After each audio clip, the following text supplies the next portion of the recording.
Student Affairs and Institutional Effectiveness, very happy. I'll give him a great shout for this second. And I know you're going to be delighted and edified by our talk with Dr. Burgess. You heard her today in chapel. And at lunch, she spoke to a group of faculty and staff and said something that I think I will always remember. In the Blessing family, we have a saying, God doesn't love ugly. My mother said it when she said it like this, God doesn't love ugly. And Dr. Burgess reminded us at lunch today that when we leave the house, we don't want to be ugly. We want to have a beautiful spirit in our hearts. And I think that's a powerful reminder for the day. So we're glad you're here, and I'm going to turn it over to Dr. Norma Burgess, who is the Dean of the College of Liberal Arts and Sciences at Lipscomb University. She's going to talk for a little while, and then we'll have a chance for questions and answers, and President Perrin is going to finish us up. So let's welcome Dr. Burgess.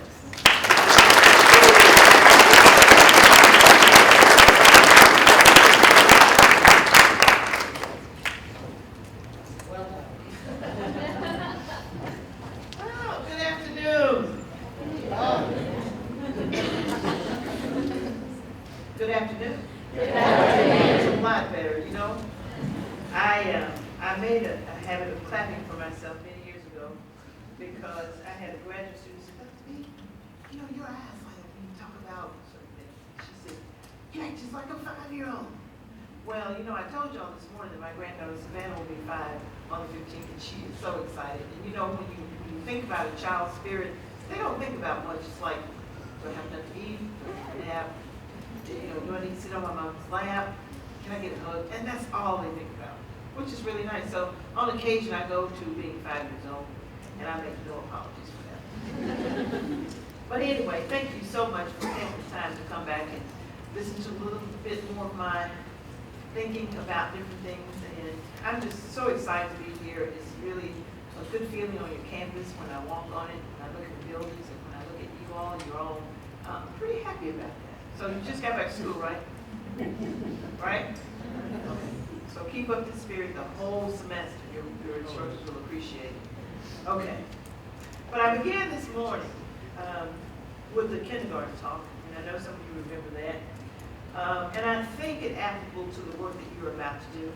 Don't hit, be kind, share a few lessons that we can do without so much as making a plan. You can really be nice if you want to. You can be good to others, kind to others, and write a note every now and then. You might get one back. The art of writing a note is almost lost, but I write them a lot. I like, you know, I think it's because I like stationery, you know, really stationery with an envelope and paper, not an email or a text or, you know, those. The story goes where a young man was looking for some money from his parents, and they wrote him a note, told him how good it was, and thanked him for, you know, being the son that he was, and enclosed he would find $50. Well, he didn't. So then he called, and they said, oh, we just wanted you to call and make sure you were reading the note. So when you get something from your parents, say thank you on occasion and let them know how much you appreciate what they do.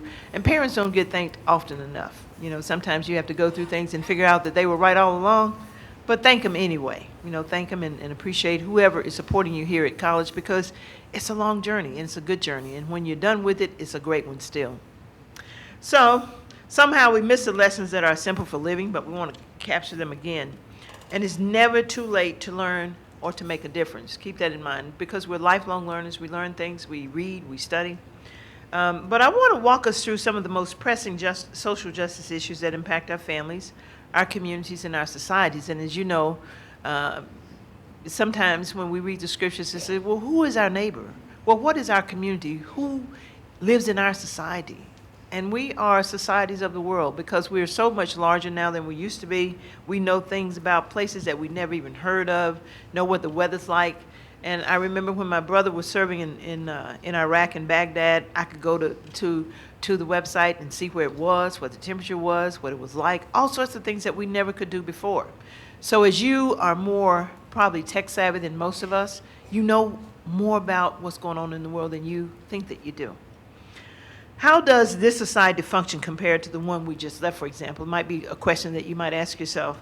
What if this happened? What about the weapons? And what about the people? What about the cultures? It wasn't until I went to graduate school and lived in North Carolina that I learned a lot about people and what they brought to us, or to society, our society from overseas, as they used to call it. They didn't say where, they just said, oh, overseas, such and such is overseas. I still don't understand what that means, but I think it means another country or from somewhere else. They just say, well, you know, he's overseas. So I guess the seas must have been, wasn't the Red Sea, I don't think. Might have been the ocean, but I don't know what overseas really meant. So you can put whatever definition you choose to on it and understand it in a way that you choose to.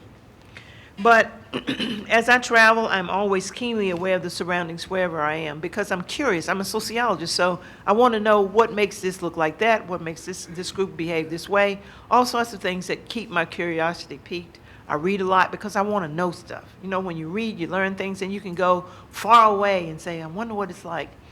Last year when I was traveling in Israel and Jordan, it was an interesting trip because that's not a part of the world that I had been to. And we didn't talk about it a lot because it was right as the war between Israel and Gaza started to heat up. So my husband would say, are they still going? I said, well, I think so. And I chose not to talk about it because I knew people who would have known we were going would start to worry. So I said, well, I don't know, maybe so, maybe so. But when we were in Petra, I found this piece of art that was a painting of the Gulf of Aqaba. And I thought, I want to go to Aqaba. So my daughter says, Mommy, you don't swim.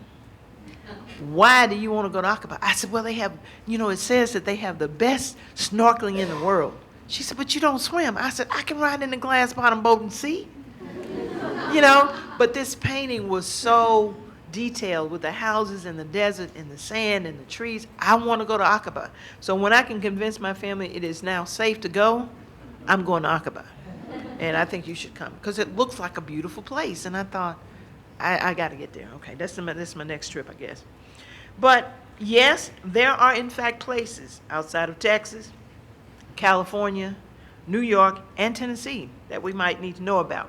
And one of the things, the reason I say that is because when I came to Lipscomb, we recruited primarily right around, you know, a 50-mile periphery of Nashville. I'm from right down over there, right over there, right over there, right over there. And eventually we began to recruit all over the world. And this year we have 61 countries represented in our student body. And that means that they come from all sorts of cultures, all sorts of places, and they bring with them their culture. When you marry somebody, you bring your whole family with you. Keep that in mind as you begin to look for a mate. Check out the family. Because they come with you. If you don't like what they do, you might need to keep looking. Because all that comes with you, all your whole culture, everything comes with you. But sometimes people join us for various reasons. Wars, civil unrest, persecution, you know, similar to the religious freedom upon which this great nation was founded, and your relatives and my relatives are fighting to keep. What if, well, wouldn't you need to know a bit about them, where they came from and why they come here before we make our judgments about them? And so often we're quick to think about what people are like before we even know. You know, I didn't know so much about spices. I grew up in the South where there was sugar, maybe cinnamon, nutmeg, black pepper, and salt. And then I learned about more garlic, little hot red peppers, ginger, other things that other people bring and they use in their food. And it was interesting because I never had it like that. I never had fried rice. You know, you eat rice for breakfast or dinner, but not with stuff in it. Well, and pizza the same way. You know, they didn't have pizza then. When I went to college, they had pizza. Who would eat dough with tomato sauce and bacon and cheese on it? We didn't eat it like that, but I learned about pizza. But let's talk about the justice system. I have some issues with the justice system, even though it's the greatest in the world, we say, or they say. And certainly some of the Old Testament measures to remedy situations that were not pleasant were very simple. Steal something, they cut your hand off. Simple. Today, steal something, the punishment costs more than the crime. For example, if a person burglarizes someone's home and is arrested, tried, and convicted, many circumstances will impact the sentencing, and the amount of time or not can determine how long one will serve. calculating the time, expense, family situations, the ability to reform one, if that is the goal of punishment. Now, we don't really know what the goal of punishment is, but it costs taxpayers dearly. And I think about that too. It's like, okay, now let me get this straight. You break in somebody's house, you get arrested, and then the citizenry pays for you to be housed, fed, slept, clothed, and do what? Okay? Now, what would you do to fix some of the maladies that we have as it relates to crime?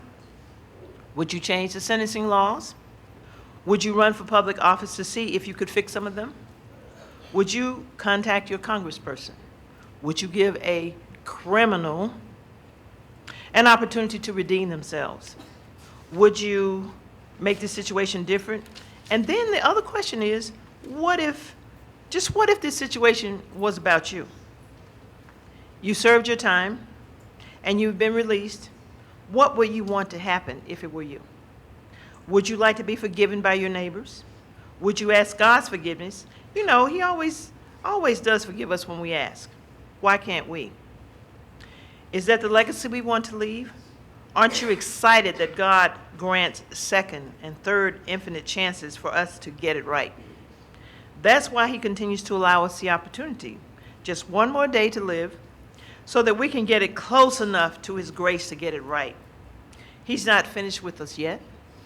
Christians are peculiar people with a high calling, high purpose to give their best shot at glorifying God. And there was a time in Nashville when, I think it was the last ballot or something, where they had a program to ban the box. You know, the box that says, have you been arrested, convicted, or whatever?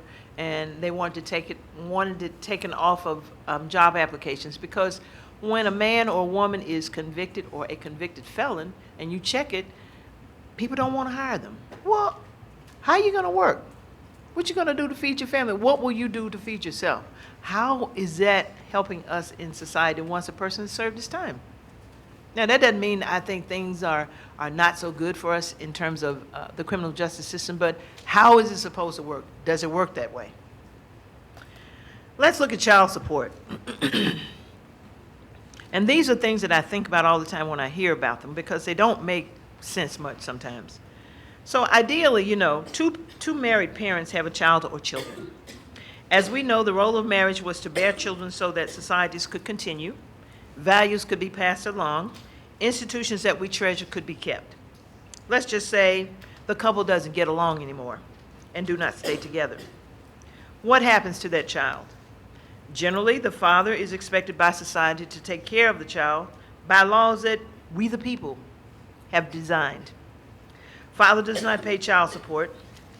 He goes to court. Driver's license is suspended for non-payment of child support. He cannot drive to work, loses his job, and the spiral begins. Court costs, harassment on the job, children without fathers in societies lose the benefit of what should have been. Now, how much sense does it make if a man wants to work, can't make enough to pay child support, and then loses that job? That's a real good law, right? Well, justice in the justice system, what could you do? Examine the laws, stay in touch with your community, speak up for what is not right, stand up for others, reform the laws. Somehow it seems that it could be a little difficult to get the funds that a man might have if he can't work and support the family if he could. Are the laws equal to the crimes that are committed? Should we be aware of drug laws that require more laws than the crimes that were committed? What if the punishments were geared toward restoring such a one to a productive life? How would our society look if it were? What role does forgiveness play in this situation? You know, poor decisions show lack of judgment. Consequences then take hold of your life. We know the story of David, a man after God's own heart.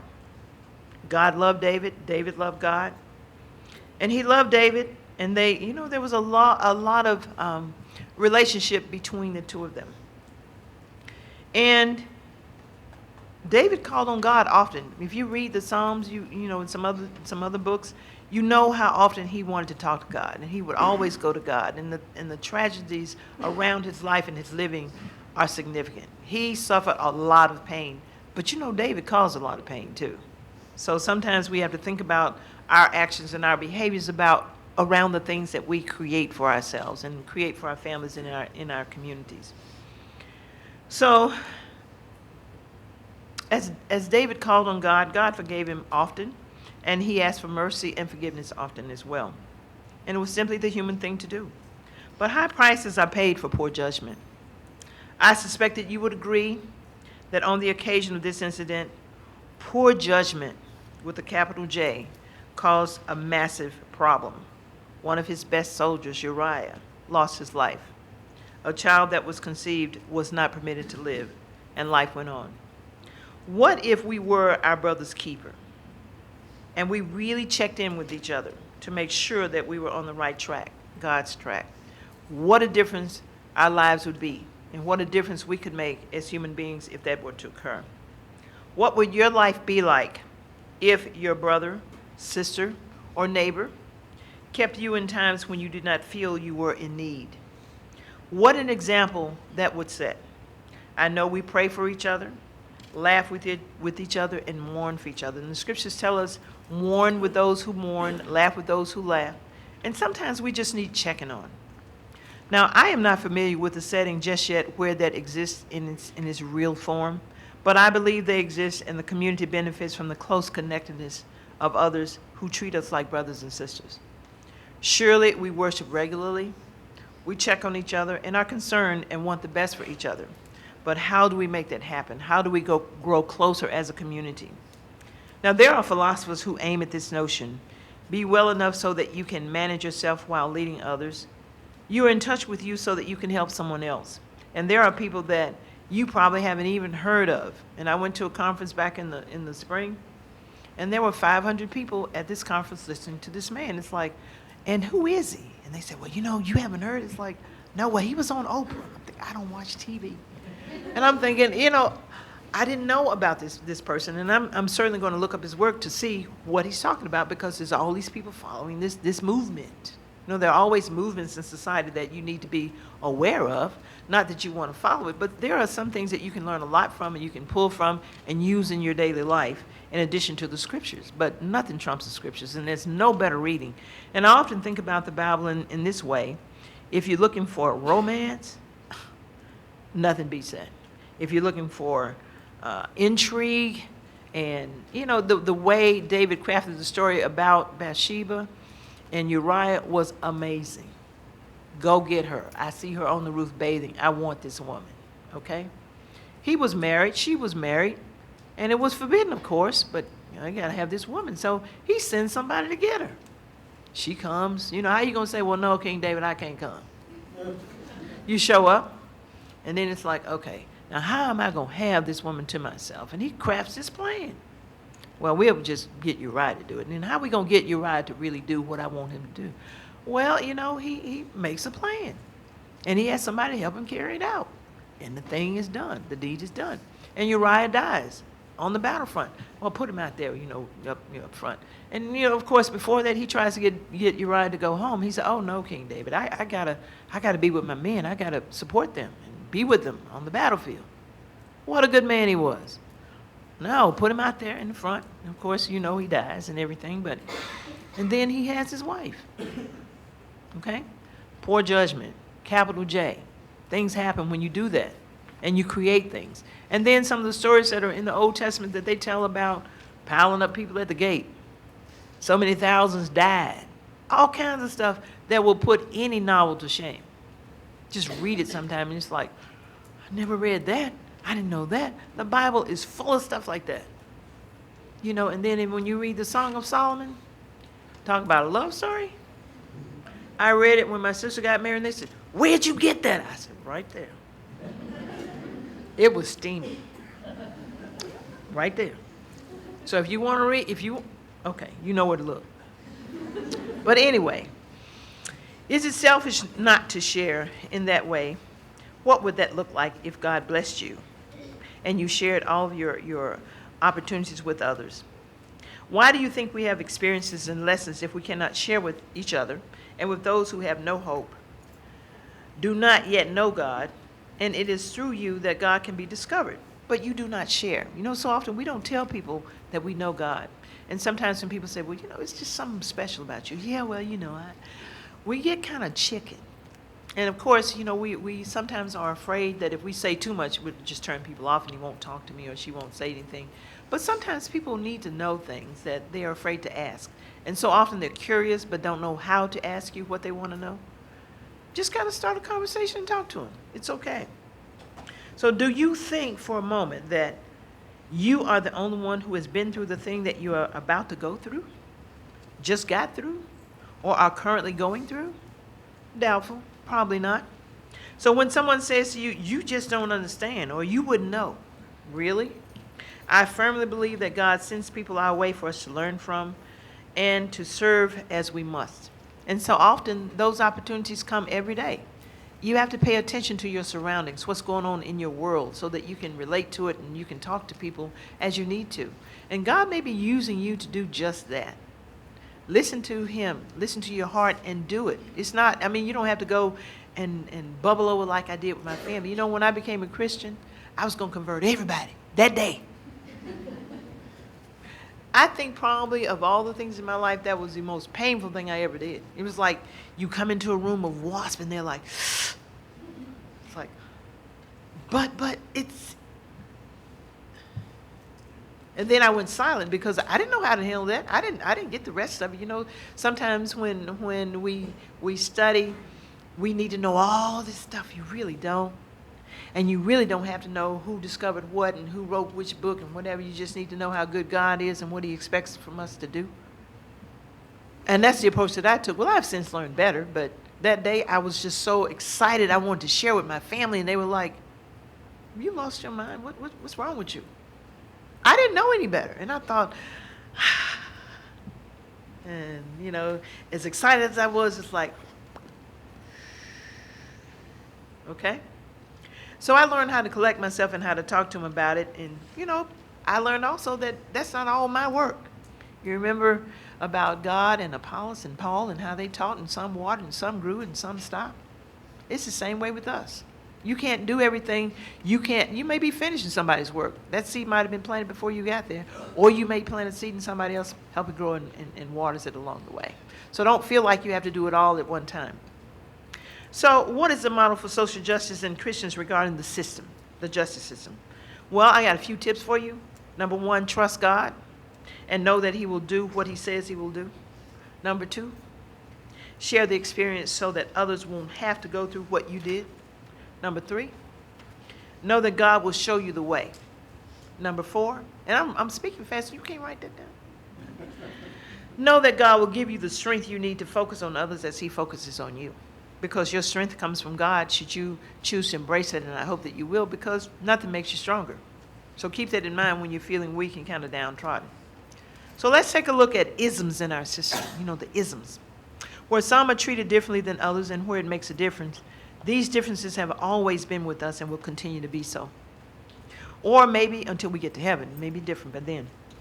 So how do we address that as Christians, communities, and in our societies? The presence of isms continues to plague us on multiple fronts. One of the most treasured recognitions are service personnel and those of valor. The Congressional Medal of Honor is awarded to soldiers of valor who have risked their lives to save the lives of others in battle. Recently, we had an event at Lipscomb where 2 living veterans came to our campus and were honored and serenaded.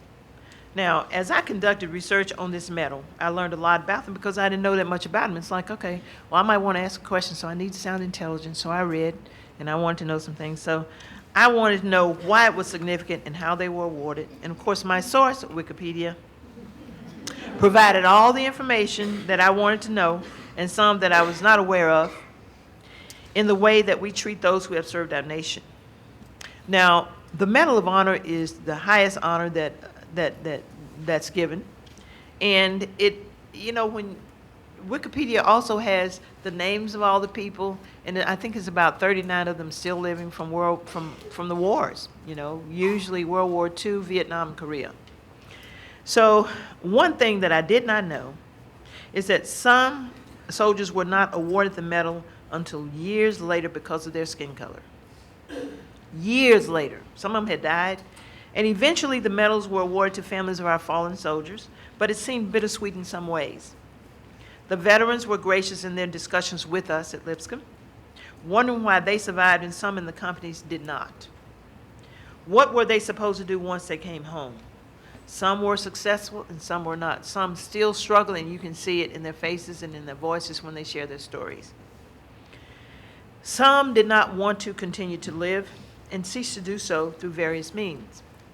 Poor health for some, and some who would no longer appreciate the gift of life that had been given to them, feeling unworthy.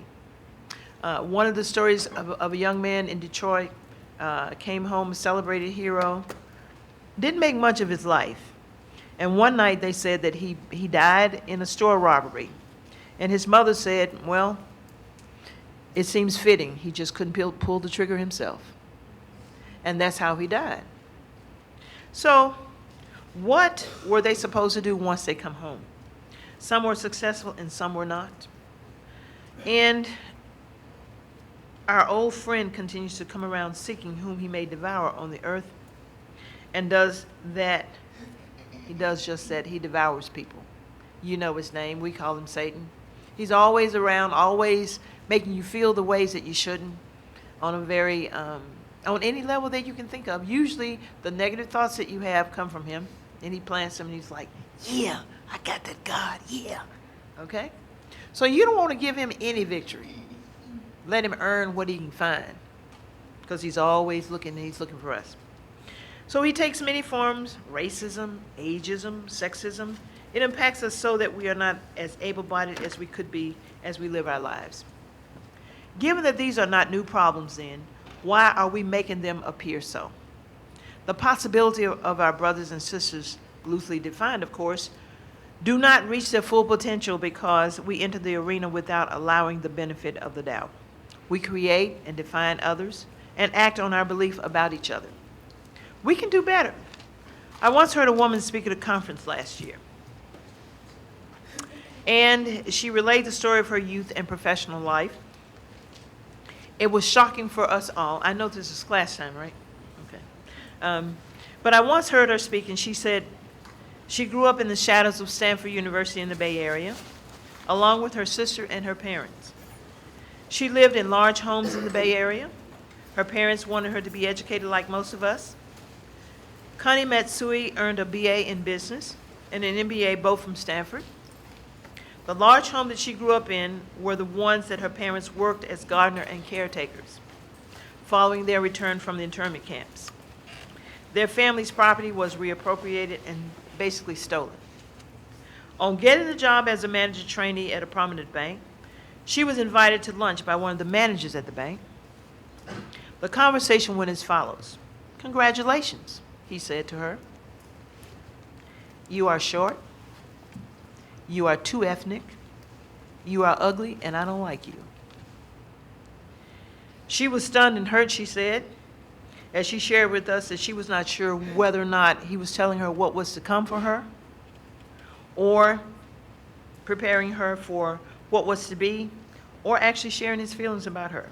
It did not matter, she said, because she heard nothing else, does not remember what else was said.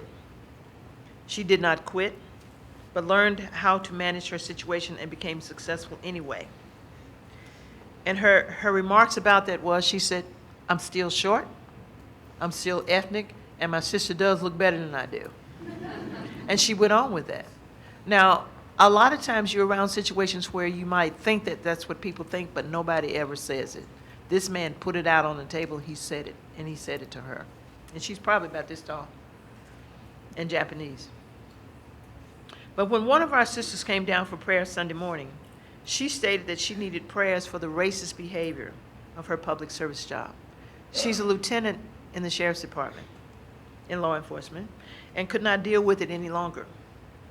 And the sadness that I felt for her was overwhelming because she didn't ask anybody, "Have you ever dealt with that before?" She said, and I, when service was over, I told her, I said, "Don't quit. And she said, oh, I got an interview next week. I'm going to Georgia, and if the money's right, I'm going. And I'm thinking, so you think that because you changed jobs, that people are different? You know, one of the things that I've learned is that there is a person that you left just like the person that's where you are now. They have different names, different faces, and they don't know any better until you teach them. And you know, one of the things that's so important about life is that you teach people how you wish to be treated. Or you let them treat you how they think you should be treated. And I have found that there are very few times in which people treat me better than I think that I deserve. You know, they think, oh, that's good enough for you. I can give you this much and that'll be fine. It's like, no, I want it all. I want it all because that's what I expect. I don't know what you expect from me, but this is what I expect from me. All of it, you know. So I teach people how I wish to be treated and called and addressed. And you know, there are sayings that say, it doesn't matter what you're called, it's what you answer to. So it's like, oh, you were talking to me? Oh, well, my name is Norma, not girl, or not whatever else you wish to call me. And I respond to those things because sometimes people just don't know. You have to teach them how you wish to be treated. And you get that because you get a lot of times what you expect. You expect nothing, you get nothing. I expect everything because I told y'all I was a child of a king. So I'm a princess and I take my status seriously. I hope you will too, because you too are children of a king. What do king's children get? A whole lot more than we expect sometimes, and a whole lot more than we deserve. But still, the expectations are there. So she was not the only one. This young lady was not the only one who had ever had circumstances to occur in her life that way. Our foe, I'm sure, was happy to hear that. You know, that's a Christian, and she's crumbling under that, you see. So when you have defeats, Satan gets so happy and he just celebrates. And I'm thinking, yeah, well, my God is bigger than that. And so is yours. So as he places another chip in his basket to show just how awful mankind can be, recent incidents confirm such behaviors nationwide. And we will be in crisis until we get our stuff together. So we are God's people and we can do better in taking care of each other. So what's the social justice model for isms? Number one, remember Christ's response to the Samaritan woman and how he treated her, and we should work to do the same. Number two, be less judgmental than you can imagine. Yes, we are judgmental. And as my daughter says, we think we are representing God and we are his police in righteousness. And we think that we can judge other people. Number three, don't allow groupthink to rule your life because others are doing it. Do something different. Number three, legacy living. What can you do to ensure God's legacy continues to live in you as you go through the trials and tribulations and the vicissitudes? You know, I like that word, vicissitudes, that befall each of us. First, be conscious of the fact that he still reigns. God still reigns and is in control of all that matters. Not the silly stuff, you know, silly stuff. You do not have to solve all the problems in one day. Just do the best you can on each day that you are given. You get one every night at midnight. You get to start over again. Keep your eyes, your ears, and your hearts open at all times. When you do, there may be something that you can do to rectify a wrong. We continue to learn each day something that we did not know the day before, like rain and mud. When we learn, we share. Look for the opportunities to do just that. Determine why you are on this earth. That's the third one. Determine why you are on this earth. I know your parents had you. That's how you get here, okay? But find your purpose and live it. Without it, life is just life. With it, you will be able to accomplish many things and make something of yourself. The next step is, then what will you do with it all? What will you do with all the stuff you know about yourself and what you learn? At some point, seek some wisdom. It is good to be queen. Now, you know the story of Queen Sheba and her visit to seeing wise King Solomon. It's a great story with a lot of little tales on it.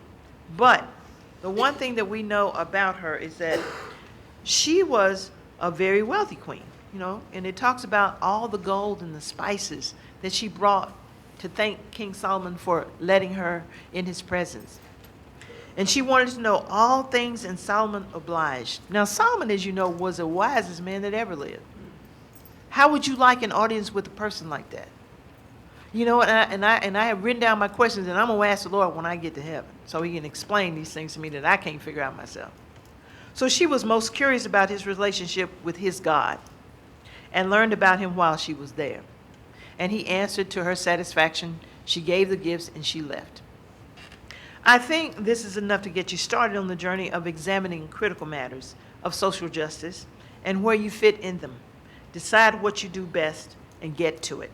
Don't stop until it's really quitting time. And you will know when that is. Thank you for your patience today, and thank you for listening. So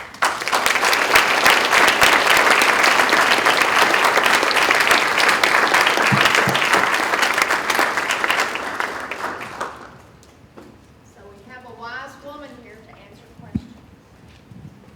Stand up and ask your question. I can't answer them tomorrow. And I can take this down. Okay. So what would you like to know that you think I might can answer?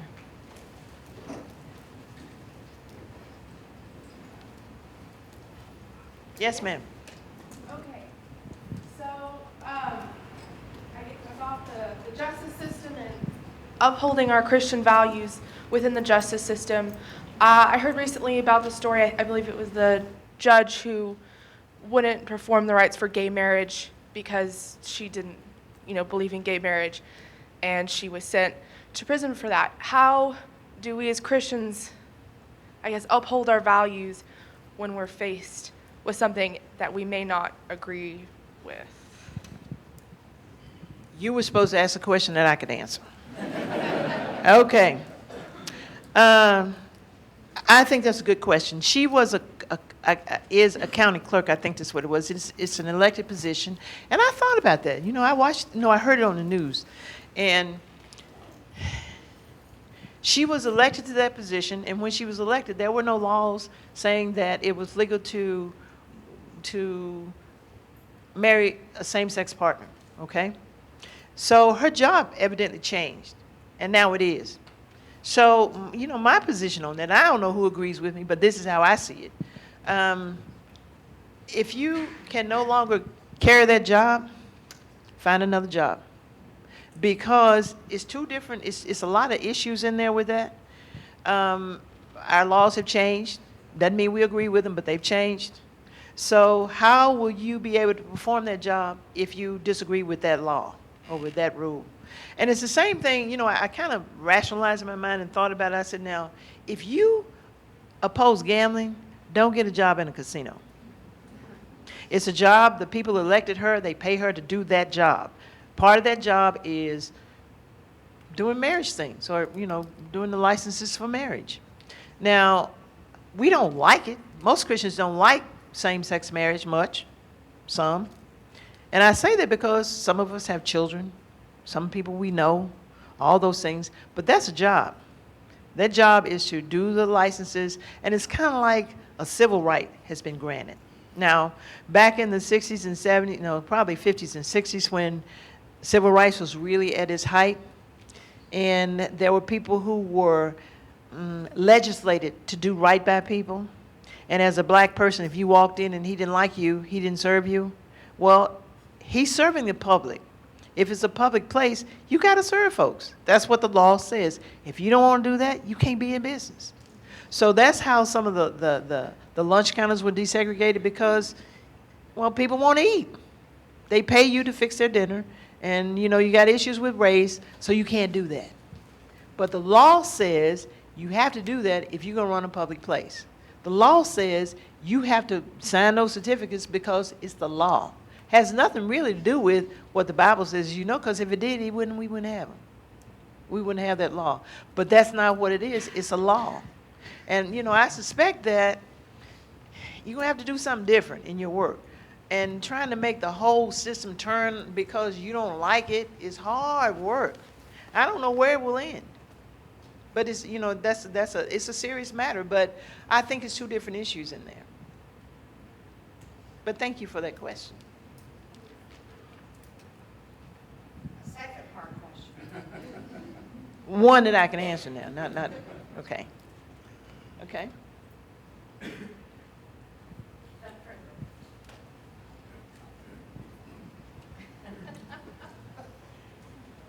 Why are we making you do all the running for your own questions? I don't know. I don't know. Okay, so one of my questions is, as an administrator and as someone who mentors others, what personal habits do you have, daily habits, do you have that keeps you on track, on task, fresh, ready to hit your day? 2 miles in the morning and 2 in the evening if I can get to them. I walk every day. That is my tag time alone with God. I see the birds. I see the fog in the morning over the grass. I see little deer. I hear the birds. That is my time. So I don't schedule 8 o'clock meetings because that's my time. And when I get there, I'm there, and I'm there until it's time to go home, which is 5:30, 6 o'clock, 7 sometimes, depending on what I have to do. But I take care of myself in the morning. And I eat well, I go to bed, and I leave stuff. You know, like I told you, I don't function after 10 o'clock. I don't remember. So I go to bed, and I don't think on things. You know, when people call me, you know, at 9:30, you know, it messes up your whole thought process of getting to sleep. So you have to rest your body to be able to function with people who don't like you. But I've learned to like myself every day because there was a time when I know people didn't like me. That's why I used to smile at myself before I left my house, because I knew I'd get one smile. I'd wave at her. It's like, yeah. And then I get on the road and go to work. But that's what I do every day. I walk every day. Even in the rain, it's so much fun to walk in the rain. It really is. I have an umbrella, and I walk in the rain. And I learned to I climbed down Mount Masada last year on Snake Path. Look that up. And the guide said, oh, some people just walk down. It's only about 20 minutes. Okay, I said. How hard would it be to walk down the mountain? It was the hardest thing I have ever done to date. It was scary. And it was scary because, you know, Mount Masada is out in the middle of nowhere. And it's all brown and, you know, like the desert. And as I went down there were some paths that had good steps. There was some that was rocky. And occasionally you'd have a handrail. And you know, if you have not seen the movie The Good, Bad, and the Ugly, where those birds fly around and go doo-doo-doo-doo, I saw that. And I thought, why did I decide to do that? And it was difficult because I think I was scared and I was freaking myself out. And I thought, what if I fall off the mountain? What if a bird comes and knocks me off? And what if they can't get to me? And is there a helicopter anywhere? Well, what? And you know, it took me forever to get down that mountain because I thought, how hard can it be to get down the mountain? But you know, I learned something from that. And as soon as I got back to Nashville, there were some things that were happening as administrative things, and I'm thinking, this is hard to bear.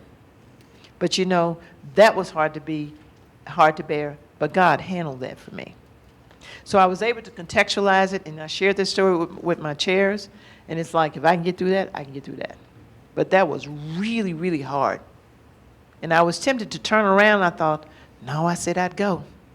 And I thought, oh, it was so scary. So if you ever get to Jordan or Israel, where Mount Masada is, try it. It has something for you. So I learned to hike as a result of that, and I got I forgot what they call them, but those sticks that you use, anyway. And no, it's not a walking stick, it's called something else, it has a name. A trekking pole. A trekking pole, that's what they are. So I got one of those, and I learned how to hike as a result of that, because like, I am not gonna let a mountain beat me. So I did it, you know. But that's what I do, I take good care of myself as much as I can, okay? I'll ask one. What about isms? Isms. Talk a little more about isms. Isms. Sexism, for example, where people think that women can only do certain things or can't do certain things. Ageism, old people can't do certain things, so you're too old, and people discriminate and won't allow you to do that because, you're an old woman, you're an old man, you're too young, you can't possibly do that. And for women, it's been really challenging sometimes because people have attitudes about women, what women can and cannot do. Particularly in the church as it relates to what the roles of women are in the church. And I used to get that, and I used to get it from my sociology colleagues. They said, well, women can't do certain things, and that Bible, that's what it says. And I said to myself, that's all it says.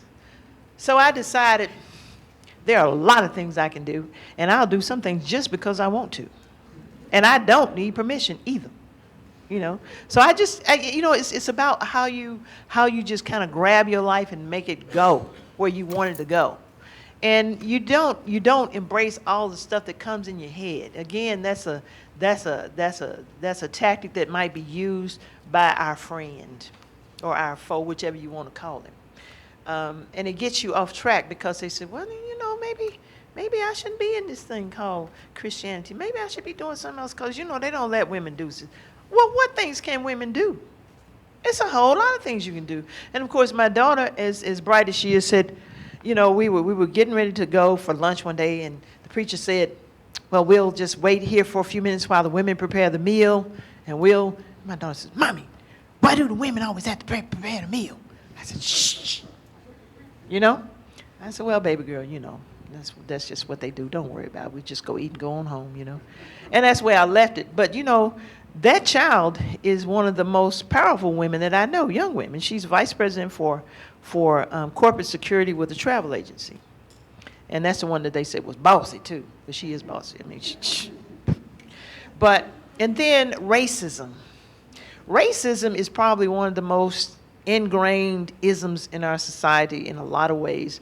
And we see it all over the world now, when people are running from Syria. And I saw some Syrians this summer when I was in Turkey. And when I mentioned that when you see a man who is expected to take care of his family and he has no home, his family has no home, they have no food. And for the most part, I saw some women on the street who were begging for money and begging for food. That's a whole different kind of mindset about who gets what, who gets to do what. And when you think about what that means for people who don't know where the next meal is coming from, don't have any resources, and you leave your home with whatever's on your back, and you're trying to figure out, how am I going to feed my kids?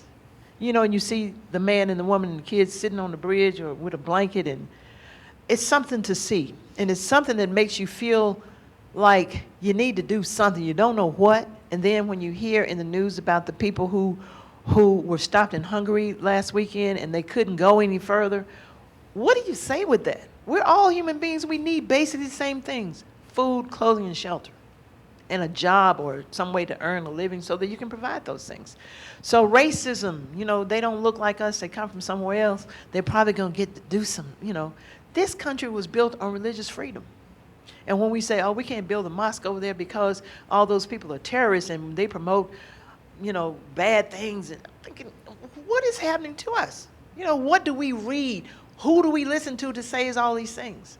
So it's important for you to read for yourself and decipher and understand what that means when you put another group somewhere. And it even feels funny in your bones when you say things like that, So you hear about the things in Ferguson and in Houston and in wherever people are being harmed that way. It's a serious matter for us as Christians. What stand do we take on it? How do we explain it to our children? What do you do with that? How do you respond to it? So sometimes we have movements in Nashville or groups of people who are looking for restorative justice to make some things right, to change things so that our society is much better than it is. And it doesn't serve us well when we isolate a group, put them over there. We're dealing right now with an issue in Nashville. I serve on the board of the Oasis Center. And the Oasis Center is a nonprofit that works with homeless and troubled teens. And right now, there's nowhere for them to go. So they're sleeping on the back of the offices outside where the place is headquartered. Well, there are some issues with that. Well, where are they supposed to go? Where do they go? And what do you do with them? Well, they're going to cause people not to come to our businesses. It's like, ew. What do you do with that? What if it were you? What if it was your child? And I think when you turn it that way, people begin to think about it in a different way. What are we going to do with that? That's a major issue. What will happen when it's 20 degrees outside? Where will these kids go? We have space to house some of them, but some of them we don't. So they sleep wherever they can get. And now it's okay because it's warm outside and they don't have to deal with that. But come a few months when it's cold, we're going to have to do something different. So we were having a good discussion about that yesterday. It's like, what do we do? What do we do with that? It's kind of like your throwaway kids who are not throwaways in the beginning, but have come to be throwaway kids in the it city. Okay? So racism is one that kind of covers all of our whatever. It really does. And we have to get beyond it and work together so we can make some differences and make this society as good as it can be. Okay? No more questions? One more, okay. Well, you actually kind of answered my question in your answer, but I'll add to it a little bit. What I was going to ask was about all the different things we've been seeing on the news. And I know you said you don't watch the news, and I try not to also. But it's hard to avoid, like you said, the Ferguson and those sorts of things. And I was going to ask about our Christian response, and I think you answered that to those situations. But I guess I'll ask a background question. I've heard a lot of people recently saying it seems like racism is worse now than it has been in the not so distant past, like within the last 10 years or so. And I don't know that we see it as much here in Lubbock, but I think you probably do more in Tennessee and some bigger cities and things like that. What do you think the cause of that is? Or why is it true? Do you think that racism has gotten worse, or do you think it's more in the media, or just what is your opinion about that? You know, one of the things that I used to teach, I taught my share. One semester, I taught a class on children in black families. And, you know, when you say things that people are not familiar, they're like, that's not so. For real? No, it's not. Well, there was a case in Syracuse where there was a judge, a very prominent African-American judge who was on trial for some kind of frivolous stuff. So I had my students go downtown to the trial. I said, tell me what you saw. You know, a lot of things that sociologists do is observe. I said, tell me what you saw. Who was in the lobby? Who was in the court? Who were the lawyers? Who was the judge? Who was talking and who wasn't? And they were like, well, yeah, Dr. Burgess, you know, that's what we saw. We saw, well, the lawyers were both white, and there was this black man, and then the people in the lobby, it was not. I said, well, what time of day was it? It was about 9:30, 10 o'clock. Who was in the lobby? Well, you know, mostly white people. So I think what we see is we see it more. I don't think it went underground anywhere. And what surprises me is that the generation of people who are being impacted and the impactors, they're young. You know, I was in the park one day. I go to the park and walk, and I saw these young men with a pickup truck and two large Confederate flags. You can fly whatever you want, it's your truck. You know, I don't get too caught up by that. It's like, just don't bother me. You know, just go wherever you drive your truck. I got a truck. I could go there if I want to, but I don't. You know, and I think some of it is, well, that's what I've always been taught. And the situation in Charleston, somebody taught that young man to do that. I don't think they thought it would turn out that way, but somebody taught that young man to do that. And I'm thinking, did you have any idea what kind of uproar you would cause and what kinds of things on the opposite of what you thought would happen happened? You know, so I think it hadn't gone anywhere. It's a little different. North is not much different. It's just, it's done in a subtle way. You know, where people discriminate, they just don't tell you that that's what it is. It exists. It always has existed, and it's always with us. You know, the Samaritans and the Jews. And I guess it's, anyway, the different races in the Bible, it's always been with us. So it's a delicate situation that's not going to be solved anytime soon. And that's one of the drawbacks of not having sociologists on the staff when they decided to go into war. And you remember the war was declared over. No, those people will fight you to the death, and they will die to protect what they have. And they did. and our soldiers died too. But had you known that, that's an ongoing conflict, Israel in Gaza, the Palestinians, it's an ongoing conflict. Is there an end to it? Well, the Bible talks about those conflicts now. Whether or not it's the same, I don't know, but I suspect that it is. So some things will always be with us. It's just a matter of how we choose to live our lives to combat it, how to work with it. And some people simply don't know any better. So you'll see little kids repeating things and they have no clue what that means or what it meant for you to say certain things, So I think those isms will always be with us, and we'll have to figure out how we're going to handle it and what we're going to pass along, because it's important to teach your children and get your children to read. And so often we're influenced by who's talking and what's being said. Read. And like the little boy used to tell me, I don't like to read. It's like, I hope you learn to read, and I hope you read more. Because that way you can inform yourself and you can make your own opinions about it, and you'll know. Okay. I have in my notebook, I'll show you. Hold that.